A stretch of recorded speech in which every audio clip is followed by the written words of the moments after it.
It's W-2 season, and we've gotten a lot of questions here about how to understand what was withheld out of your check. There's all kinds of complexity to this in terms of Medicare, Medicaid, Social Security items, state income tax, paid family leave withholdings, but we're going to focus in today on understanding your federal income tax withholding.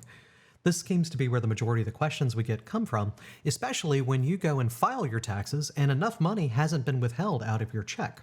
Or you go to file your taxes and a lot more has, and you get a giant refund. What are you supposed to do about that, and how did we come to this situation? The first thing to understand is that withholding is not your taxes. Withholding is taking money out of your check. It goes into the account at the IRS. It's paid every time we pay a paycheck. Pay you on Friday. By Wednesday, the IRS has the money withheld out of your check sitting in an account for you.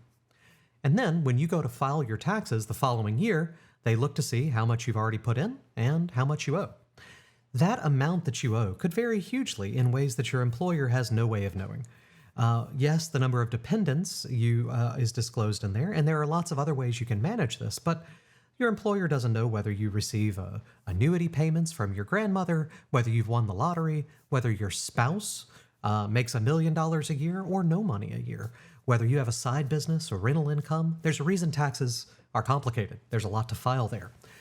The IRS sets out a publication called Publication 15T, and in it, it says, hey, given the information on a Form W-4, which we're going to go over in just a second, and how much you pay someone as the employer in taxable wages, this is how much to withhold. And it's that simple. We follow the publication 15T, using the computer, of course, we don't hand calculate all of this, based on what's on your W-4. So to control your withholding, you need to know the W-4 form. The W-4 form is pretty straightforward now. This has been the case since the Tax Cut and Jobs Act. In front of you on your screen right now is the 2024 one. Really basic info. Married, filing jointly, single, married filing separately, or head of household.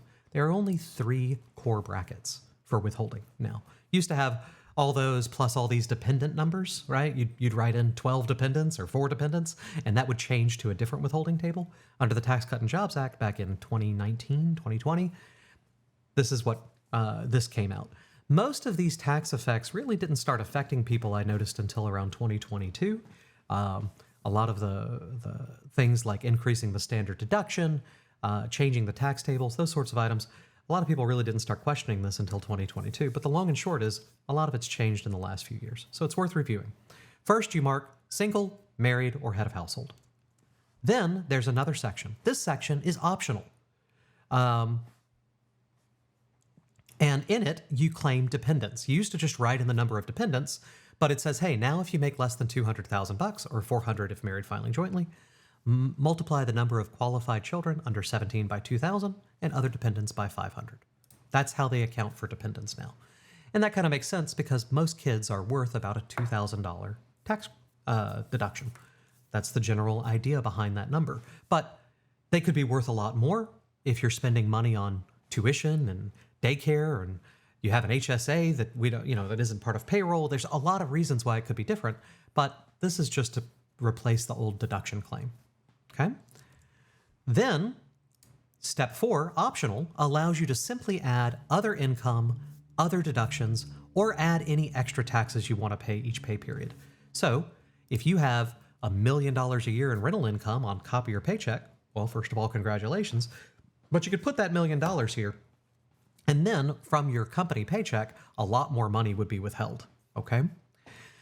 There are a lot of ways to calculate that, but we're going to go through using the W form and how that affects your taxes. So let's go to a sample one.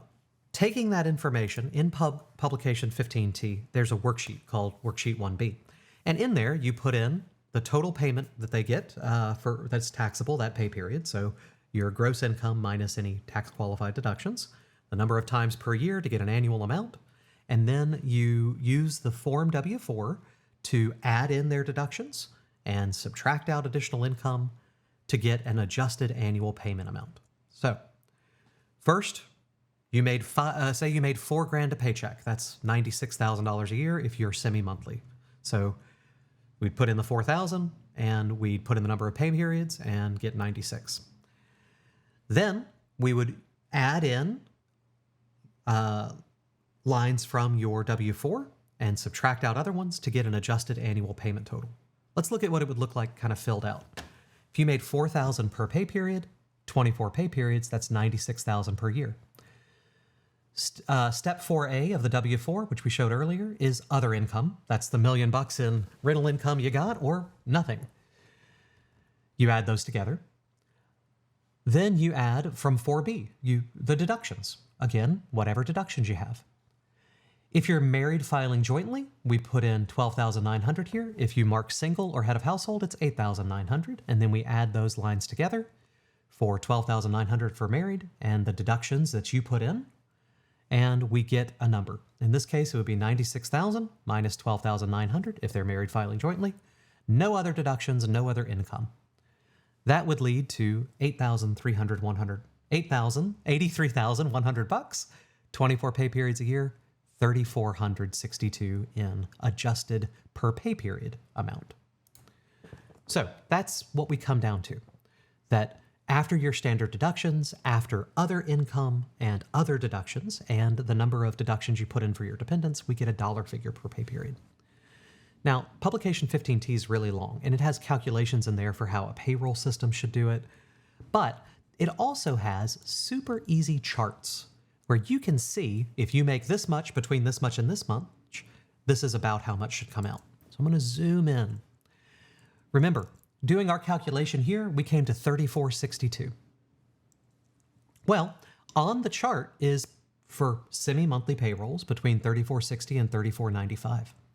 And those column titles are married filing jointly, with or without box 2 checked, head of household with or without, and single with or without. If we go to 3,460, you can see married filing jointly, standard, would be $252 a pay period withheld. If you check the box saying my spouse makes about the same amount of money as me and doesn't have any withholding, it would be $425. Head of household's a little bit higher, and single's even higher than that. Okay?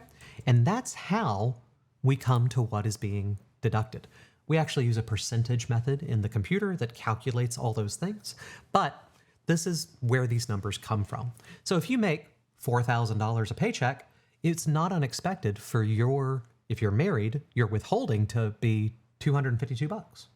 If you're single, it would be $425. Okay? That's the approximate way this works. Of course, if you make more than $5,000, the chart, I think, stops at like $4,500 per paycheck for semi-monthly. There's a percentage method you can go read about and calculate yourself, but you really don't need to. This is pretty close to what's to be expected if you fill out your W-4. If you come to tax time and you don't get as big of a withholding as you expect,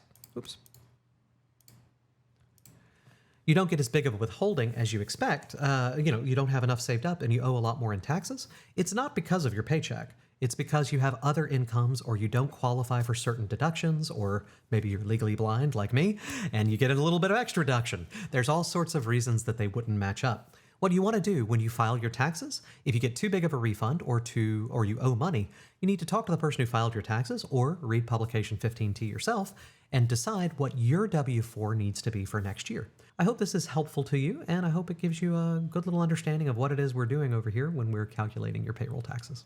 Talk to you later.